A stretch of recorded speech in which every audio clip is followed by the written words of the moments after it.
कहियो दहिना छौरी हमरा डीजे क्रांति मां वैष्णवी फिल्म की शानदार प्रस्तुति। करे छी गुमाने देखा के सामान गे हमर पे दहिना कहियो ध्यान गे दैछरी करे छी गुमाने देखा के सामान गे हमर पे दहिना कहियो ध्यान गे कोना कटतो अकेले ई ठना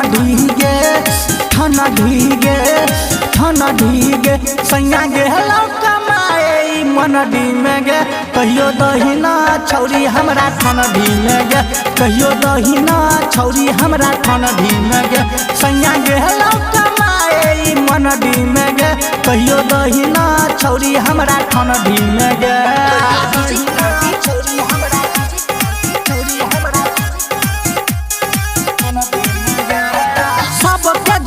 छही खोल देबो पोल गे जल्दी से देना या बहने कंट्रोल गे हमारो पे माल पनी कर नहीं विचार गे एक बेर देवी देबो 500,000 गे कमी देखा दे अपन तू झन दीगे सैया गे हेलो कमाए ई मनडी में गे कहियो दहिना छौरी हमरा ठनडी में गे कहियो दहिना छौरी हमरा ठनडी में गे सैया गे हेलो कमाए ई मनडी में गे कहियो दहिना छौरी हमरा ठनडी में गे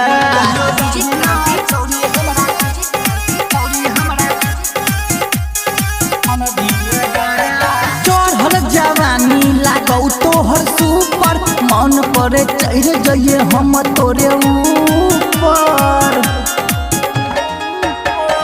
देवी ने हमारा तो है तो बराबर गे कहो माल राजा तोरा रे कर गे वीरेंद्र कहो ने बन घमन डीगे सैया गे हेलो कमाए ई मनडी में गे कहियो दहिना छौरी हमरा ठनडी में गे कहियो दहिना छौरी हमरा ठनडी में गे सैया गे हेलो कमाए ई मनडी में गे कहियो दहिना छौरी हमरा ठनडी में गे देना गे।